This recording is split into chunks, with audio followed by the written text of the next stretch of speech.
L'kuta Sichos Chelek Chav Gimel, Chag HaShavuos, Sicha Gimel, Lili Nishmas Reb Yosef ben Yamin ben Reb Menashe Kaltman, a very geschmack inyan, the idea of Nitzchias HaTorah, the eternality of Torah. Why do we find that there are certain parts of Torah that seem to be not eternal, if every part of Torah must be eternal, and a beautiful, fascinating way of understanding the idea of Limud HaTorah, the idea of doing mitzvahs in a way that is forever. Says Yodua, it is well known, as by Matan Torah, that when it came to Matan Torah, it was not the first introduction of Torah to the world. Even before Matan Torah, people were learning Torah, as it is expressed. Beis Midrash Shel Shem, Beis Midrash Shel Aver was the place of study, the academy of Shem, the academy of Aver. So they were learning, that was led by Shem ve'Aver. So they were learning Torah. And not just the learning of Torah, but also beginning from Adam Rishon, as far back as that, is menistavik varim become a mitzvahs. There were certain mitzvahs that were commanded to Adam Rishon.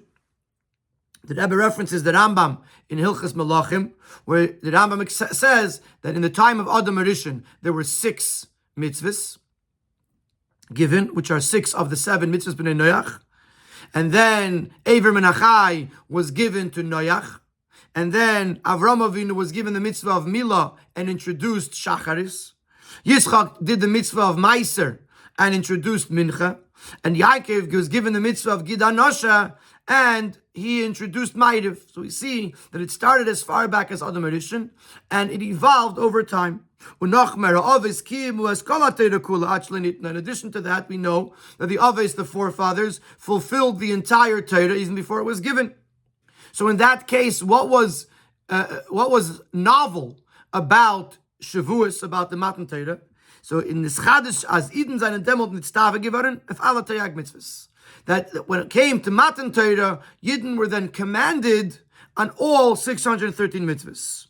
Und es gegeben, angesagt geworden, kol Torah kula, lekol echad v'echad miYisrael. The entire Torah was given to every Yid. Adam Rishon had 6 mitzvahs. Noach had 7. And so on and so forth. By Matan Torah, we were given 613, and it was given to every single Yid, not just to certain individuals. Und euch, another novelty or another advantage of Matan Torah, as Torah mitzvahs and gegeben geworden von Anochi Hashem Elokecha, that it came from the level of Anochi. In an Eufen, wie die Gemara sagt, von Anochi, was Anochi is Rosh Tevis, and no Nafshi Ksavis Yavis. The Gemara says that Anochi is an acronym for the words, I, Nafshi, my essence, I wrote into, and I gave into the Torah. The Eibishter hat sich hereingeschrieben und hereingegeben in Torah. The Eibishter invested and inserted and wrote in his own very self, his essence, into the Torah. So on Shavuos, not only was the entire Torah given to every single Yid, but it was the Torah that was given by Anochi, the Torah that has the Eibishter inside of it. Wie bald das Torah is nafshay, and since the Torah is the soul, the essence of Hashem, Chassidus explains that the nefesh refers to the core desire of the person, or in this case of the Eibishter, von Eibishter, is move on, we now understand that which is a fundamental element of our faith, as that this Torah can never be replaced. As the Rambam says, Davar barur u'mefurish b'Torah. It is clear and explicit in the Torah. Shei mitzvah imedes la'ad u'leil mi'olam. It is a mitzvah that is eternal forever. Ein lo shinu, it can't be changed. V'lo giroin, it can't be diminished. V'lo toisvis, and it can't be added onto, or nothing can be added onto it. Or another quote from the Rambam, this Torah, its laws and its statutes will never change forever and ever. Meaning to say, the tzivuyim v'eros from far Matan Torah isn't zegven esaf as ikrius. Those commandments, those instructions that were given before Matan Torah, there were major additions added onto them. Noach was given more than Adam was given. Avram was given more than Noach had. And again, the Rebbe refers here to that same Rambam that I mentioned earlier with regards to the development, so to speak, of the commandments as it went through Adam to Noach, Noach to Avram, Avram to Yitzchak and Yaakov. We can explain this As bazei is the ikir inyanim given to leave the Torah of Telos Adam. Before Matan Torah, the mitzvahs that they were given was for their own benefit. Ubemela, as the world evolved, as people evolved and went up, evolved for the better in them Adam. So now the commandments changed. As the people grew, they were able to take on more things, or they had to take on more things in order to reflect their new developed situation. So if the mitzvah is for the benefit of the person, then the mitzvahs change, so to speak, as the person changes. Whereas in Matan Torah was done, then the Eibishter put his essence into the Torah. Is moving as the mitzvahs Torah. Then now we understand that these mitzvahs, are not just a means so that the Yidden, the people fulfilling the Torah, should receive reward, or letzaref ben, to refine the creations. Oder zu der Griechen die Meile v'ilif und Zgula v'chulu v'goymar v'melechas keinen v'gekadosh, or to reach this level of being a treasure of Hashem, a kingdom of Koyanim, a holy people. Was demol the shaykh to sagen, as when says da shine in the mikami mitzvahs, wird da shine in the mitzvahs atzman, which, if that would be the case, if the purpose of mitzvahs were just for the reward or for the benefit that the people get from it, then you would say that as the people's needs change, or as the people's stature changes, their mitzvahs change. Nor oich, but that's not the case. The case is that when the Eibishter puts nafshi into Torah, and when the Eibishter gives his essence to us through Torah, nor oich beikid the mechuven v'tachlis. The ultimate goal, or the ultimate purpose why the Eibishter gave us Torah mitzvahs, is because they are the essence of the Eibishter. The Eibishter was giving himself to us. And therefore, just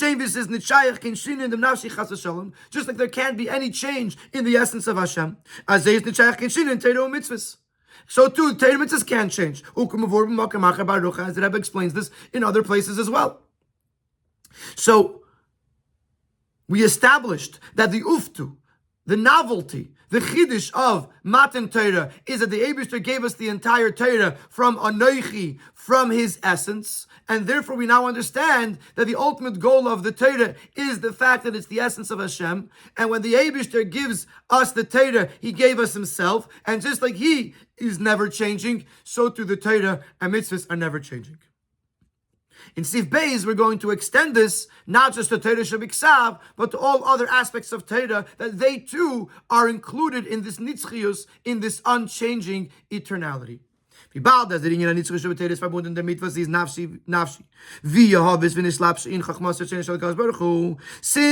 the eternality of Torah is connected with the fact that the Eibishter invested himself in the will and wisdom of Hashem, is mufam pashtos. It's now understood very obviously that this nitzchios, this eternality, is not limited to the written Torah. And the Rabbi explains, "Vas kol mitzvahs shenitu l'Moshe b'Sinai, shas cholas tanisina anoichi b'firusha nitnu." All the mitzvahs that were given to Moshe Rabbeinu at Har Sinai, which began with anoichi. So whatever was given to Moshe at Har Sinai came from Anoichi, was given b'firushan, with their commentaries, with their explanation. Ubechol chelkel, and with all of its parts. So every part of Torah is included in this Anoichi. Whether it's Chumash, whether it's Mishnayos, whether it's Gemara, whether it's Medrash. Even something that a seasoned student is going to teach. Was very taught to Moshe Sinai. And as the Sifri says, all the words of Torah are part of the same and one Torah. So it's all included in the very same thing that Moshe received at Har Sinai, which came from Anoichi. And since Anoichi is the source of the nitzchius of Torah, therefore every part of Torah, including Torah Shebal Peh, and even Talmud Vasik is all part of the nitzchius of the eternality of Torah. Kumt ois. From this we conclude, as when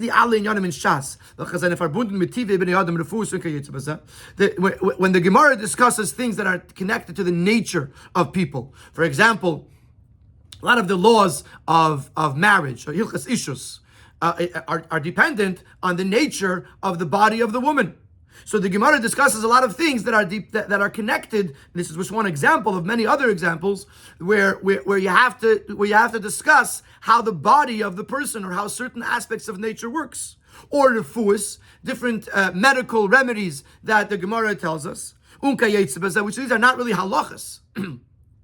These are things that are in science. I'm saying information that's connected to the creation of the world more than it is in a way to Torah. But nevertheless, since they are written into the Gemara, which is Teresh Bal Peh, that in klal for nitzchas Torah, they too are included in the eternality of Torah, which is unchanging. Just to in order 28, there's a quote from the Rebbe's father, Rabbi Levi Yitzchak, where he says, "Shekoma." Everything that is written in Teresh B'Ksav and in Teresh B'Peh, Heim ba'Halacha ve'im ba'Agada, whether it's in Halacha, whether it's in Medrash, Kula Mamish, underscored, all of it. Omar Hashem, Hashem said, U'ba'oisei haloshin Mamish, shenemru k'meishu Mamish. And the very same words that are used in the Gemara, those words came from Hashem. Every part of Teresh B'Peh and every of Teresh B'Ksav and every part of Teresh B'Peh, Medrash, Halacha, are the very words that the Eibishter spoke. Which is even stronger than the fact that it's nitzchi. I'm saying it's nitzchi because it's not just, it's connected to Torah. It's a piece of Torah. It's words that Hashem spoke. I'll piece it out for verstehen, but this raises a question. We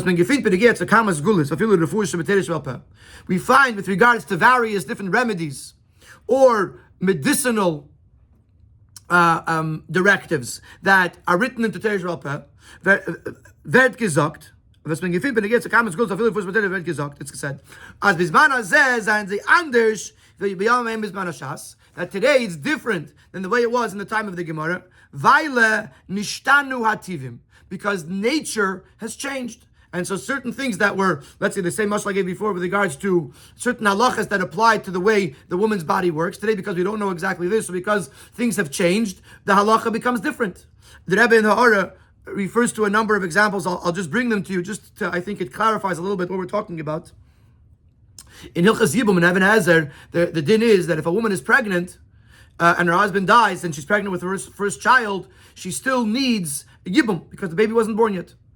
Now, if the baby is born in the 8th month, if the baby is born in the 9th month, then it's a viable baby, and then she does not need to do Yibum or Chalitza. But if the baby is born in the 8th month, the Gemara says that if a baby is born in the 8th month, the baby is not viable, and therefore she still needs to go through Yibum or Chalitza. Says the Ramah, so Mechaber brings this, says the Ramah, that we see in reality this isn't true. The babies who are born in the 8th month are viable babies. And therefore today he says, things changed. Which would mean that halachically, if we had Yibum nowadays, then if a woman gave birth, if a woman husband passed away in the 8th, when she was in her 8th month, she would not need Yibum because the 8th month is a viable baby. Another example, the Shulchan Aruch brings that between meat and fish, you have to wash your hands. Says the Magen Avraham, the Bisman Hazeh ain't sakana kol kach, it's not a sakana, such a big sakana, and therefore, lav davka, you have to wash your hands. Now, it doesn't damage because the nature changed. And just to bring one more example from the Alter Rebbe Shulchan Aruch, where it says, it's bringing from the Shulchan Aruch, that you're supposed to eat salt before the end of the meal, because otherwise it's a danger. The Alter Rebbe says that today you don't have to eat salt at the end of the meal. The Ein Nizoikin is not a danger because nature has changed. So certain things that are written into Shulchan Aruch, written into the Gemara, and later written into Shulchan Aruch, that were based on natural occurrences, we see that as nature changes, these things cease to be applicable. So the question is, how is it possible? If it's a chelek of Torah and Torah is nitzchi, how do these things become non-applicable just because natures have changed? And the Rebbe explains. There are certain things that l'chatchila Torah explain to us what the danger is, and therefore if the danger is gone, then then we know that this thing doesn't apply. If the Chachamim told us that it's because of specific danger, then we know that if the danger goes away, then the halacha goes away. For example, the din for mayim megulim. There's a din that you're not supposed to drink water that was left uncovered overnight. Chachamim said it's aser, because it might be that a snake will drink from it, and left poison in the water. is move on. It's understood as das is kilo v'teira zak beferish. It's as if Torah was telling us very clearly as this is in dem art uns man that this isra applies in a time and in a place where there are a lot of snakes, where snakes are very common. And therefore is achshav she'ein nechashim mitzuyim b'neinu mutter. And Shulchan Aruch says that nowadays, when snakes are not so common amongst us, it's mutter to use the water that was left uncovered. Even though some people say to still be careful, but that Shulchan Aruch says it's mutter. There will be other scenarios where the Torah explicitly explains to us that it's a specific danger, and if the danger goes away, then the halacha doesn't apply. Unal derech. This is not considered to nitzchiyas Torah, just like it's not a contradiction to the eternality of Torah. The fact that we find certain mitzvahs and certain dinim that were are only applicable in certain times and certain places. For example, mitzvahs that are dependent on a certain day. If you shake a lulav on Pesach, you're not yotzei mitzvah. You eat matzah. On sukkah, you can be yetzer mitzvah achila besukkah, but you can't be yetzer mitzvah achilas matzah. There's no mitzvah. Then there's certain mitzvahs that have to be only when the Beis Mikdash was standing. For example, karbanis or other things like that. Hatluyas ba'aretz, certain mitzvah agricultural things that are dependent on being in Eretz Yisrael. So you're going to say, how could Torah be nitzchi?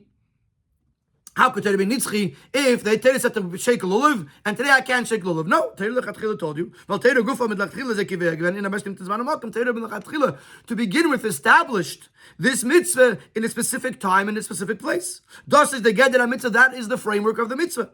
The alderech mitzvah says shasman grama, just like any mitzvahs. As say, maybe mitzvah tluis b'yoyim means means a mitzvah that has to be done during the day, not during the night. I might have mistranslated that. And it says the Shazman Grama would be the examples of Pesach, Sukkot, whatever it is, mitzvahs that are dependent on being in a specific time, which could also be davening, etc. So in all of these things, it's not a stira to say, Torah is nitzchi, because Torah told you that there's certain mitzvahs you have to do in a certain amount of time. There's certain mitzvahs you have to do during the daytime. There's certain mitzvahs that you have to do in Eretz Yisrael. There's certain mitzvahs you have to do over the mitzvah is standing. So that's the whole framework of the mitzvah. So similarly, if Torah says that you shouldn't use uncovered water because of the snakes, if there's no snakes, then there's no sakana.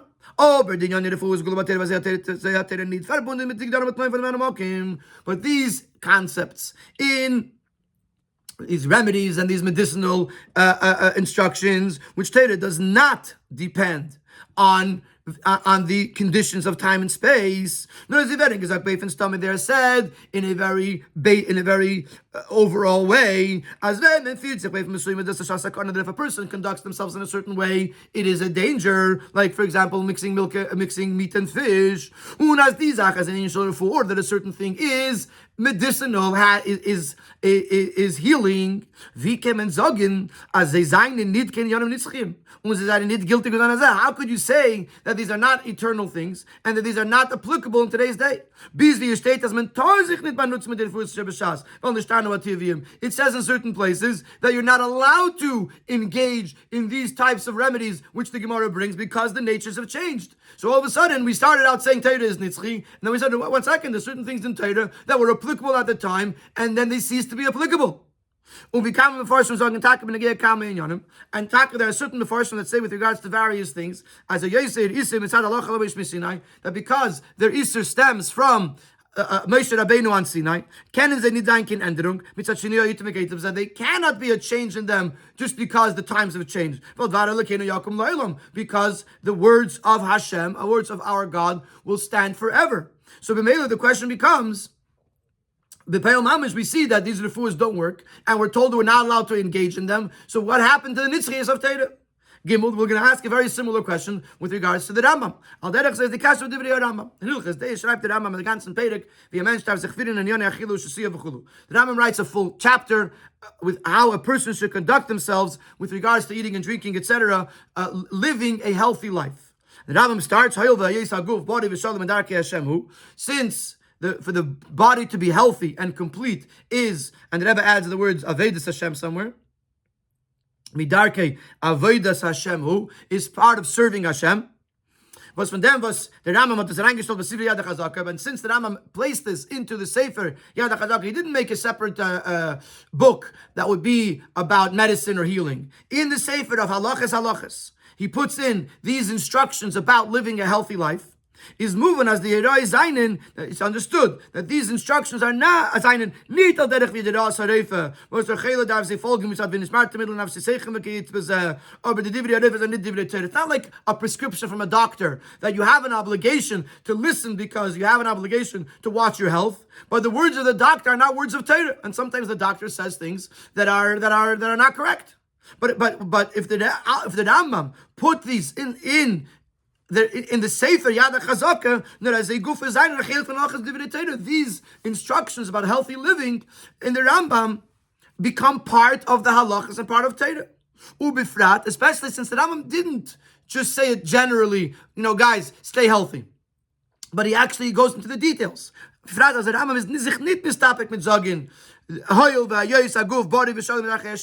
Rambam does not suffice by saying that since the body being healthy is part of serving Hashem, therefore a person should distance himself from things that are destructive to the body, and to accustom himself to things that are healthy and healing. And then he could have just ended to look in the books of science or the books of medicine, which things are actually dangerous. He didn't do that. As he does in the end of this Perek, as that someone who's actually sick does need to follow other instructions, as is explained in the books of medicine. So he could have just done the same thing to everyone, not just to the ill person. So listen, Eibishter says part of serving Hashem is to be healthy, and therefore, whatever age, whatever generation you live in, follow the instructions of medicine of that time, and you'll be healthy. He doesn't do that. Von dem was rechnet is wie und was man darf essen v'chulu. When the Rambam details specifically how to eat and when to eat. And what to eat is move on as the pratim and halachas that these details, what a person should eat, are actually part of the halachas as they really under Yanim Sefer Hayad. And there's actually a practical application to this. If you say that it's a doctor's instruction, it's one thing. If you say that it's a Chelek of Torah, then it's a Chelek of Torah. And we're going to ask in a moment that some of these things are not applicable today. But there's another detail here that strengthens the fact that what the Rambam is talking about is actually a part of Torah and not just the recommendation of a doctor. When a Yid learns in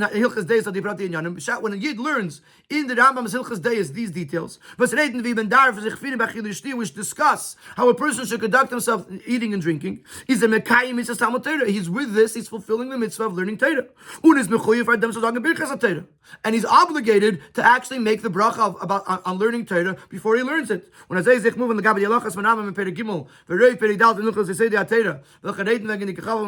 the same thing would apply to the parts of Hilchas Yesod HaTorah where the Rambam speaks about the stars, the galaxies, the angels, etc. And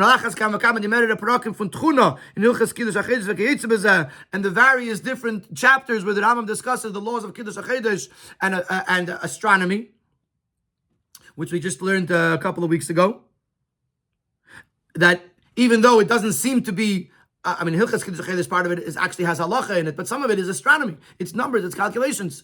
But nevertheless, it becomes part of Torah, and therefore you make Birchas HaTorah on it. And you're kind of mitzvah Hilchas Talmud Torah. Isn't it verstanden? So this brings us to the question. So what do we establish with the Rambam? That the Rambam gave us instructions of how to live life, how to be healthy. And number one, he put it into the Sefer HaRambam, and it's halachas. And in addition, and because of that, if a person learns those halachas, it's considered learning Torah, and he has to make a birchas HaTorah on it. Is this verstandig? The Rambam did not put into the Rambam those halachas that have an expiration date. Those halachas that are not applicable at all times, the Rambam did not include them in the Sefer Yad HaChazaka. Nor davka D, the is only the halachas that are forever. In Ara 46, there's a reference to the Lechem Mishnah, which says very clearly, the Rambam does not say the dinim that are applicable to this day alone. The Rambam includes only dinim that are applicable at all times, even those things that will be applicable after even things that are applicable after the coming of Mashiach. If it's always applicable, then the Rambam will talk about it. But amongst some of these halachas that the Rambam talks about, there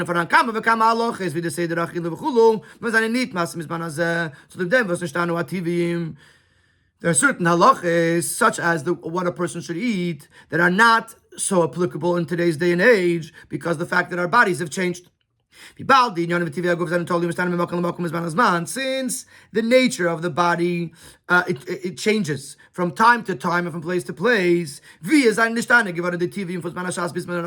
like the natures changed from the era of the Gemara to the era of the Rambam. Which is why the Rambam does not bring some of the things that are written explicitly in the Gemara. The Rambam doesn't bring them because the natures had changed and therefore those remedies were not applicable anymore in the era of the Rambam. And so too after the Rambam, things are going to continue to change. So he shouldn't have put them into the Sefer Yad HaChazaka. The Rambam should have sufficed with a general instruction. A person should distance himself from things that are dangerous for the body. And in each generation, in each era, they should follow the rules of nature, the rules of medicine of that time. And that's it. On a lighter note, one can say, that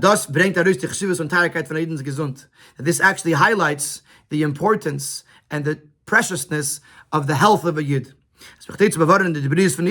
In order to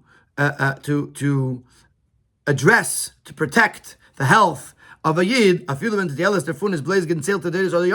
even if the benefit will only be for a limited amount of generations or even a limited amount of years, is the Rambam includes them with all the other halachas, because at least for that time people will learn it and they'll know how to be healthy. As far as the Chaber Beer, but this still does not sufficiently satisfy our question. Either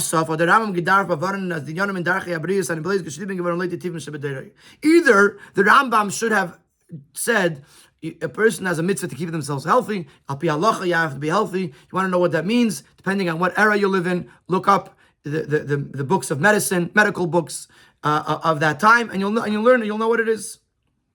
If the Rambam wanted to emphasize how important health is, and therefore he wanted to include things, he should have at least said that this is what I'm writing here applies to the people that are living in this era, based on the nature of people in this era, and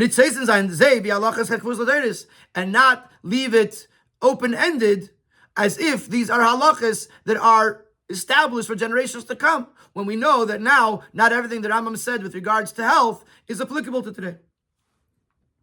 So these are our two questions. Two very similar questions. Number one, if the Torah is nitzchi, how is it possible that there are certain things in the Torah, which, for example, things that are discussing nature or health, are not anymore applicable, seemingly? And number two, when it comes to the Rambam, why does the Rambam, who did not include things with an expiration date, so to speak, in his Sefer Yad HaChazaka, include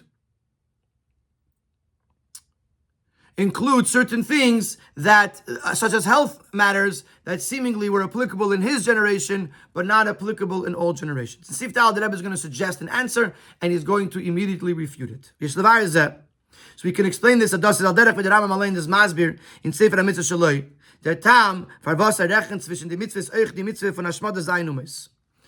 explains why he includes in the list of 613 mitzvahs also the mitzvah of destroying the 7 nations that inhabited Eretz Yisrael when the Yidden arrived from the Midbar.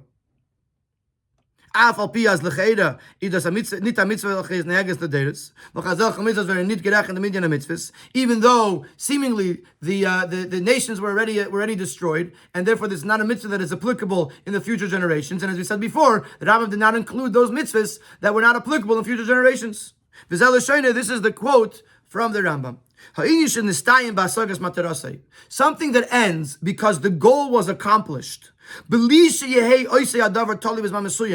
without that thing being dependent on a specific time. This is not called that it's not effective in future generations. In other words, if the Torah gave a mitzvah that technically is applicable at all times, but then the mitzvah was done, and therefore it's not applicable anymore, not because it was only belonged to a certain time, but because it was already completed, that's not called a mitzvah with an expiration date. Because really, had it not been done, it would have been applicable till today. Because anytime there is the possibility to fulfill it, it is applicable. And therefore, for example, by the Hashmada Zayin Umeis, the mitzvah that to destroy the 7 nations exists at all times. It's just that it was already done once, and therefore it doesn't have to be done again. But hypothetically speaking, if the Shiva Umeis came back and they inhabited Eretz Yisrael, there would be a mitzvah of Hashmada Zayin Umeis, even after the time of the Rambam. The rule is, you have to delve into the differentiation between the commandment, the instruction, and the subject of the instruction. What is the instruction being applied to? There are certain mitzvahs that are applicable in all generations, but the subject already doesn't exist anymore. So the mitzvah still exists, but the subject doesn't exist. So the mitzvah to destroy the Zayin Umeis still exists, but the Zayin Umeis are not here, so we can't destroy them.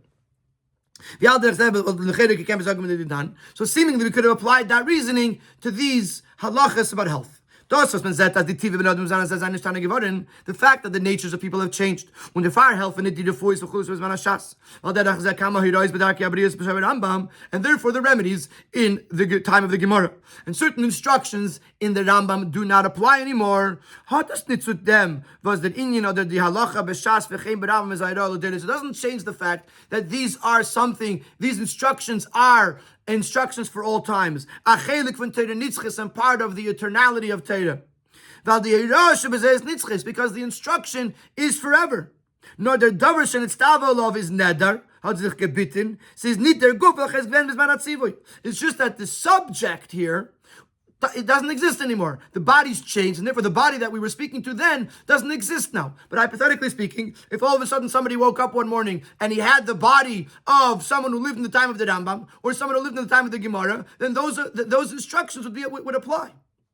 In other words, we're trying to say that the mitzvah or the hayrah, the directive that Torah gives us, applies. If we can find a body that is in the same health level as it was in the time of the Gemara, then those instructions would apply. You can't say that it's not eternal just because the situation around changed if the hayrah, if the directive still exists.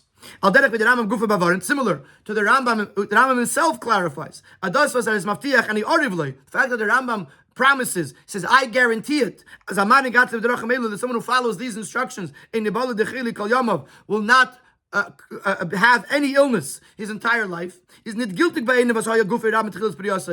apply to someone who was born ill. Or there are other examples. For example, somebody who for many years was eating wrong, eating bad, or doing making unhealthy choices. Or another example that Rambam brings, if there's a plague, an epidemic hits the world. So then if you follow all these instructions, it won't help save you from an epidemic, a real epidemic.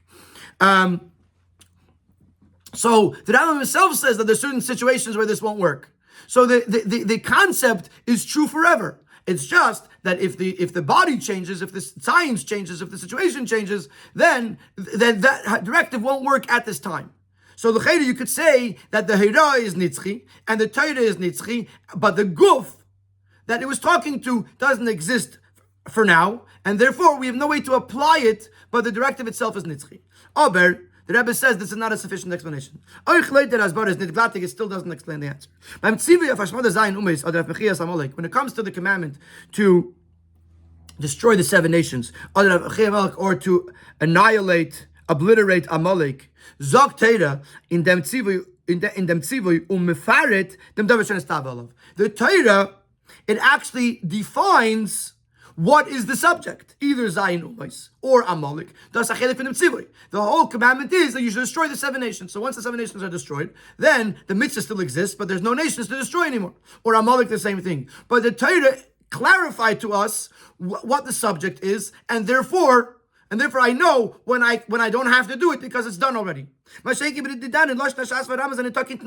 this case, not the Gemara, not the Rambam, give us any of these conditions. Whether it's the nature of the person, or or the details of the various specific herbs or remedies that we're talking about. In other words, had the Gemara said that when a person is this type of health, then you should do this, then it would make sense that the lesson, the directive is applicable. It's just I can't do it because the goof changed. But the Torah didn't say that to us. The Gemara doesn't say that. The Gemara doesn't clarify what the subject is. It just said in a very general way that this works. And the question is, it doesn't work. And therefore, how is the Torah nitzchi? And why does the Rambam include this as if it's something that's neheges l'dayros? If it's not l'dayros, then it seems to be not nitzchi. So in Sifei, the Rebbe is going to begin the biur. The Rebbe is going to explain to us that we have to really understand what Torah is and who Torah is talking to and what Torah is talking about. And we understand that there's a whole spiritual counterpart to Torah. Then we'll understand that even if in the physical embodiment of it, some of it is not applicable, but in the essence of Torah, the Torah remains nitzchi in every aspect. First, we have to introduce a very fundamental aspect a very fundamental rule with regard to Torah mitzvahs. It is well known, the klal that Chazal bring, as a Torah shemedaberes be'etzem b'elyenim v'roim zeis b'shniyos b'tachtonim. The Torah is talking to the upper worlds and is alluding secondarily to the lower worlds. And the Shalah elaborates on this. When Torah speaks, the Torah is actually speaking to the spiritual realm. And it has an effect, a consequence in the physical realm as well. Das meint, nicht as die Inyanim verstehen in Torah werden hauptsächlich beätzem gemeint wie sie sein lamata in Gashmius. It's not that the things that are written into the Torah are primarily speaking to how they were. Let's say not talking about mitzvahs yet. We'll get to mitzvahs in a moment. But let's be talking about an event that happened. It's not that primarily it occurred in this world. And it's just alluding to the fact that in the spiritual worlds, something similar happened. In other words, that the pasuk is talking about the lower worlds and is alluding to the spirit, to the upper worlds. Now, if I carry it, the truth is just the opposite.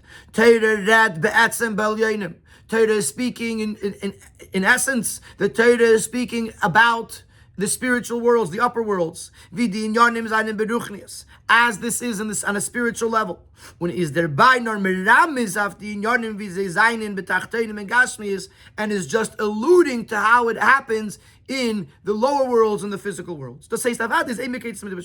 Certainly, you can't take away the literal understanding of the pasuk. And you cannot say that the pasuk is referring solely to the spiritual embodiment of this specific thing the Torah is talking about. We will always ultimately come to a literal understanding of the pasuk as it took place in this lower world. But in essence, the Torah is talking about the upper worlds, which means if Torah says that person went from here to there, something actually happened in the spiritual worlds, and then it led to what happened in the physical world. So what they're telling us what happened in the physical world, but in other words, we're understanding what happened in the physical world. But when the Torah is talking to us, the Torah is talking to us about the spiritual worlds. The Torah talks to us about the Elumis HaRuchniim, and we understand it, how it was affected in the Gashmias. And the same thing can be applied to mitzvahs. In this world below, that is where we do the mitzvah. They're taken ruchni from their mitzvah. And in the spiritual worlds, there is the spiritual significance of the mitzvah.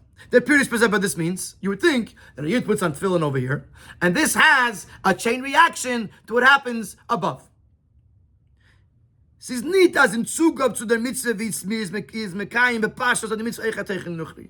The pshat is not that in addition to the mitzvah as it is in this world, it also has a spiritual significance. Not adrabah. When Torah redt wegen mitzvahs, is be'etzem gemeint die mitzvahs is an beliene beruchnis. When the Torah gives a mitzvah, the Torah is talking about the spiritual worlds. In the spiritual worlds, this mitzvah has to be done. And we, who we fulfill the mitzvahs on a more physical level in this world, they are an outcome and a consequence of their spiritual counterpart. Chazal tell us very clearly, that which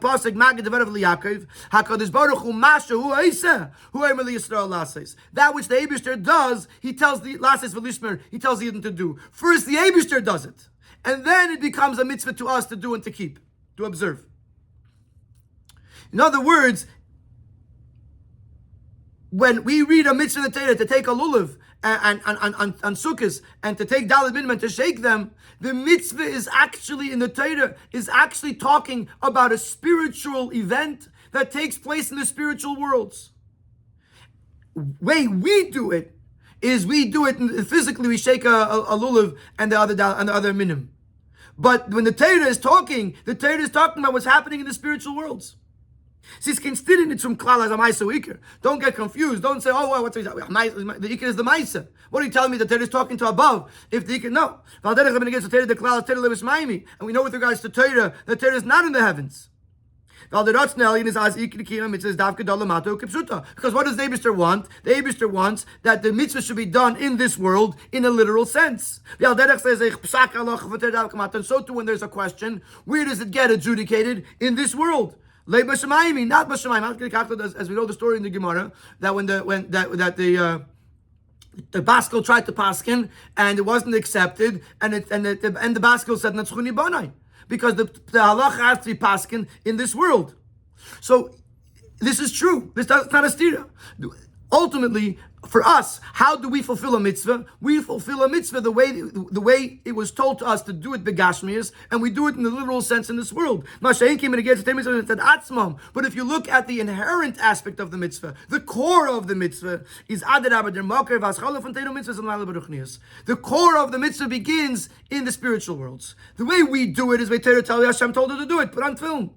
We take a black leather box and we wrap it around our arm. We put it up on our head because that's what Torah tells us to do. But the origin of that mitzvah and the core of that mitzvah begins in the spiritual realms. As the pasuk says, I will be for him, for the Eibishter, a delight. Chazal say, there's a precious treasure that's hidden for you or by you. And then from the spiritual realm, it is drawn down into our realm. I spoke to you from heaven. It starts out in the spiritual and comes down. From heaven, the Eibishter let his voice be heard, and then it comes down into this earth. So it comes down into this world in the physical sense. And therefore, all of the details that are written in the Torah is their updates be'etzem, the core understanding of it, or the core meaning of it is affecting the spiritual worlds. The way we fulfill it is the world that we're in, and the way the Eibishter told us. So just to summarize this seif, because this is a very fundamental aspect to understand the concept of Nitzchis HaTorah. We have to realize that a person learns Kitzur Shulchan Aruch, and in Kitzur Shulchan Aruch you have a bunch of halachas. So the way you do the halachas, Hamaisa or Iker, you have to do as it says in Shulchan Aruch. But you have to know that what we're doing, what the Eibishter is telling us to do, is actually an outcome of a whole spiritual world that has spiritual events happening in it and has spiritual instructions that are meant to cause spiritual reactions. And that's what the Torah is talking. On the most basic level, on the most core level, the Torah is talking in the spiritual worlds. Because we're physical people, so everything that it says in the Torah, we understand in a physical sense. Everything that we're commanded to do in the Torah, we're commanded to do so in a physical sense. But we shouldn't think that that's the whole thing. That's the main thing. We should realize that there is a whole core base to Torah and mitzvahs that is taking place in the spiritual worlds. Al pi zeh, now let's try to apply this to these medicinal remedies and instructions that are brought in Torah. When Torah read when Torah discusses different instructions with regards to medicine, the Torah is talking in the spiritual worlds. These medicines or these things to eat or whatever it is actually have a spiritual counterpart, and the Torah is talking about that spirituality. And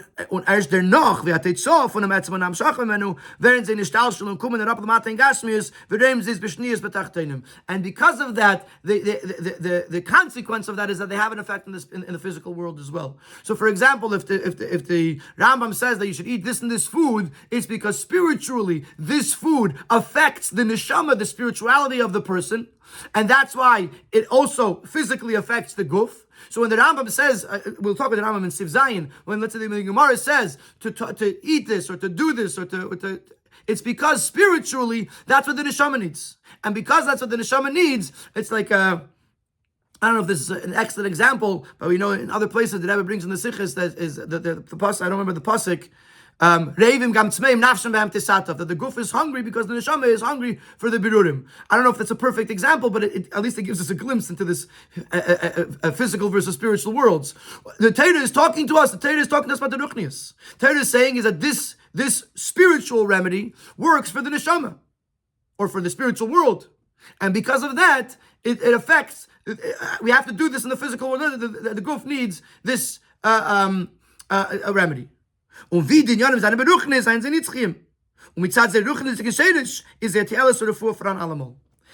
the answer to the question. On the spiritual level, they are eternal. And because spiritually they are beneficial, regardless of the era, regardless of the nature of the people of the time, therefore, they are considered that their benefit is applicable even at all times, even when physically they don't actually work. Let's see this very basic. The fact that a guf has to eat and what it has to eat and how it has to eat is reflecting those things that are existing in his neshama. And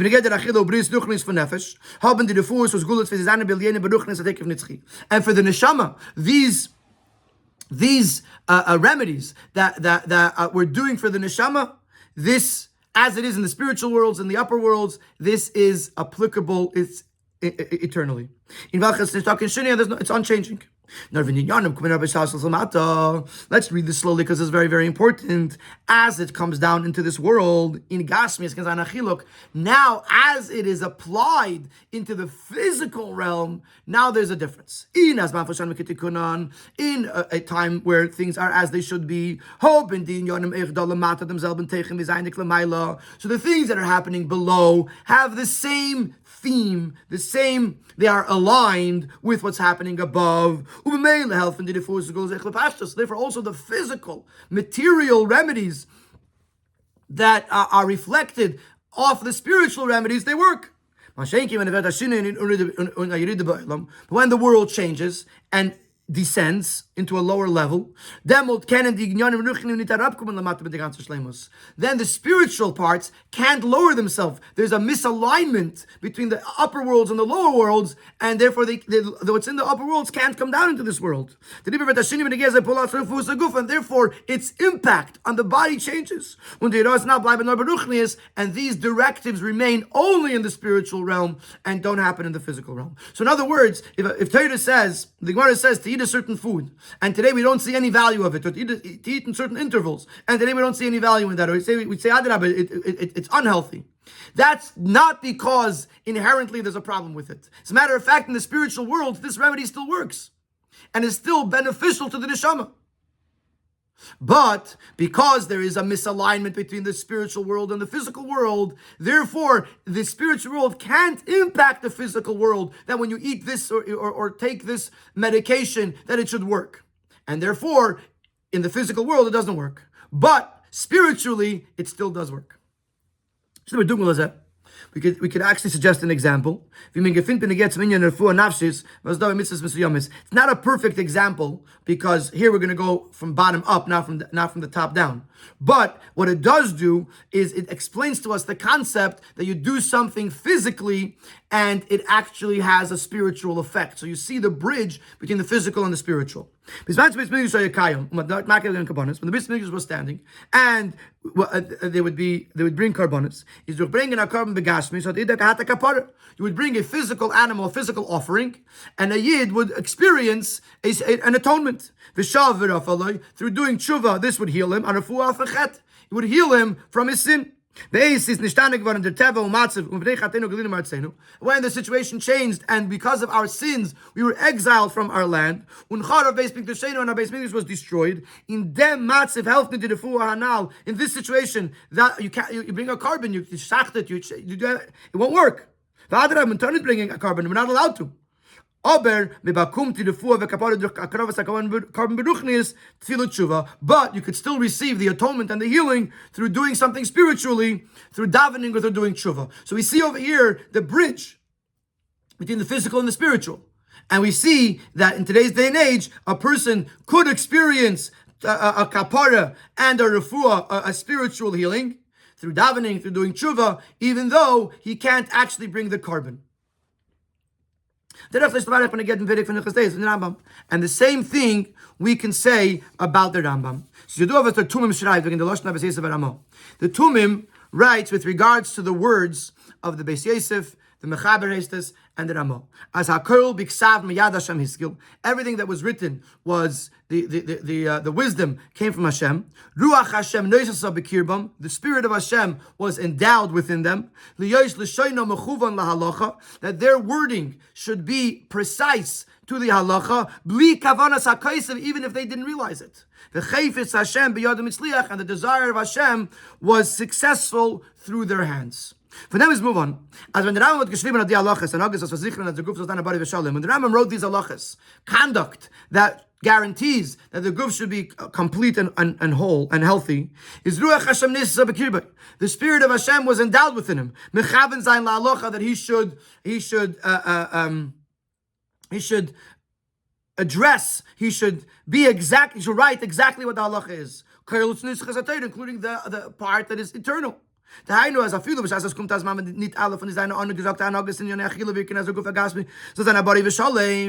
even when it comes to time, when not all of his instructions are going to actually impact the body, that it should be healthy, because the nature of the body changed as the situation in the world changed.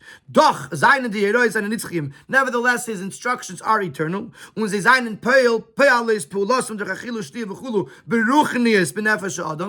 they could still have their positive impact, at least on the spiritual level, on the person's neshama. When their teichen ruchni is their be'etzem, their emes from their inyan, and the spiritual part is actually the truth of it all.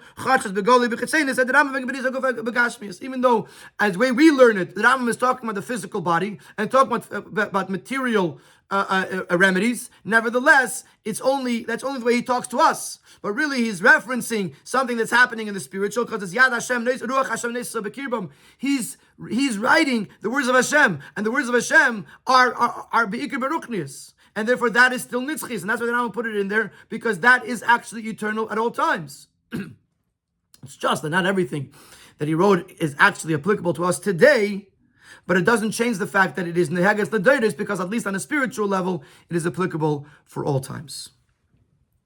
Sifches, the Rebbe is going to conclude the Sicha that the same thing works with regards to learning Torah.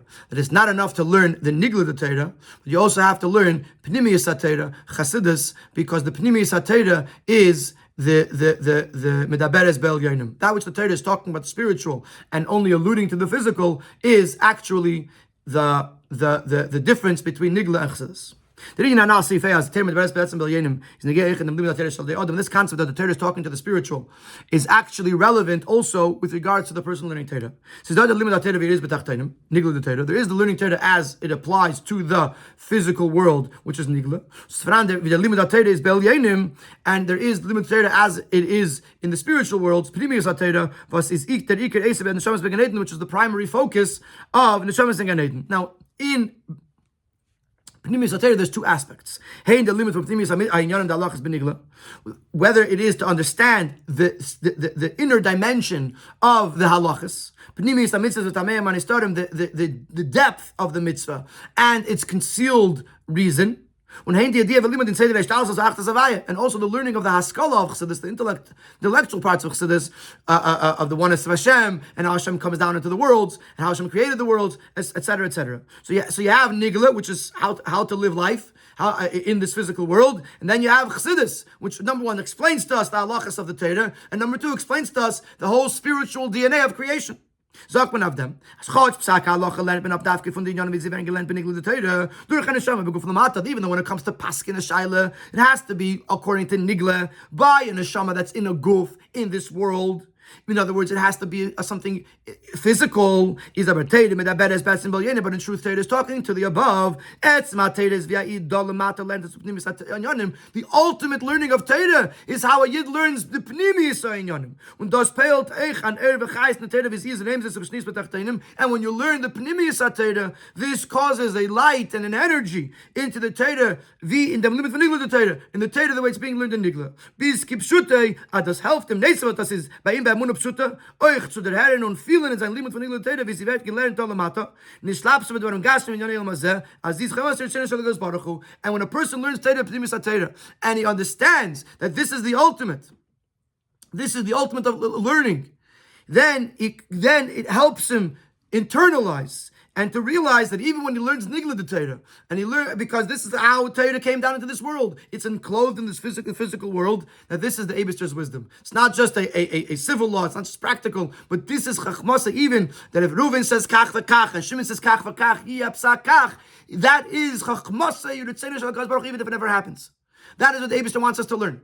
So when you learn Chassidus, when you learn Pnimis HaTorah, you understand that there's a whole inner dimension to Torah, which is the Torah Medaberes Bel Yenim, the ultimate part of Torah, and this helps you understand and have a geschmack in Nigla, and to understand that even the Nigla is Chachmasei Uritzene Shalakadosh Baruch Hu. Und ich weiß es einen beide Sugim. When we increase in both aspects, Saibe Pnimis HaTorah and Saibe Nigla the Torah,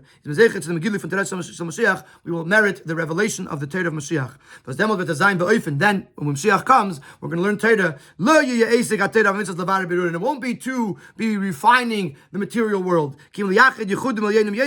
but it will be to accomplish these spiritual unifications, which will be accomplished through learning the inner secrets of Torah. The Kayim HaMitzvahs Bekavanas Al Yenis, to be able to fulfill the mitzvahs with all of the supernal intentions. And therefore, what's going to be the primary focus of learning Torah at that time? To understand the inner dimension of the mitzvahs, to understand the reasonings behind the mitzvahs. And as the Rambam says it very clearly in his sefer, which is a halacha sefer, with regards to the learning of Torah in the time of Mashiach, for the reason that the Chachamim, the sages, and the prophets yearned for the coming of Mashiach, that they should have the time to learn Torah and its wisdom. The entire involvement of the world is going to be to know Hashem. Ladas as Hashem is Pnimis HaTorah, is to know the spiritual parts. Therefore, Yidden will be great sages, and they will know the secrets, they will know the hidden things. Again, those things that are Pnimis HaTorah, that's what we're going to be learning when Mashiach comes. And they'll be able to grasp the das of the Eibishter, at least as far as a human being can do. So the Rambam paskins that this concept of Torah Medaberes Bel Yonim, which is Pnimis HaTorah, Pnimis HaMitzvahs, the Tamei HaManistarim, and to know the Seder HaIshtalsos, and Achtes Hashem, and all these things, this is going to bring Mashiach, because this is going to be the primary limud when Mashiach comes. Bevias Mashiach Tzidkenu, B'meheira V'yameinu Mamash. Mashiach comes speedily nowadays. This Sikha is actually from a Sikha of Shavuos Tavshin Chafei, as well as Daled Ir Tavshin Mem Gimel. This was a Yechidus with Rabbi Pinchas Menachem Alter, who was then the brother of the Gourarie Rebbe and the Rosh Yeshiva of the Yeshivas Sfas Emes, and he came to have a Yechidus with the Rebbe, and a big part of this Sikha is taken from that Yechidus with Rabbi Pinchas Menachem Alter.